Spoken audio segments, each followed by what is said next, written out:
Hi అండి, అందరికీ నమస్తే. ఈరోజు గార్డెన్లో లేవండి, మా ఊరు వచ్చాము. మా సొంత ఊరు, మా అమ్మగారి ఊరండి ఇది.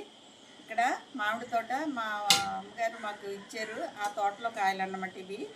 ఇవ్వండి కాయలు కోసాము, ఇప్పుడే ఒక 100 కాయలు కోసామండి. అలాగే మామిడి చెట్లు ఇక్కడే మన ఇంటి వెనకాలే. అక్కడ చెట్లు చూపిస్తాను. చూసారా కాయలు ఎంత సైజు? బంగినపల్లి అండి ఇవి. ఇవ్వండి, ఇవన్నీ బంగినపల్లి. 100 కాయ అంటే తింటాకి కోసి పట్టుకెళ్తున్నాం. ఆ తోట మాత్రం అమ్మేస్తామండి, ఇంకా అమ్మలేదు. ఇదిగోండి కాయలు ఇప్పుడే కోసి జీడి ఆరుతాయని ఇలాగా పెరిసామన్నమాట అరుగు మీద. ఈ కాయలు చూసారు కదండి.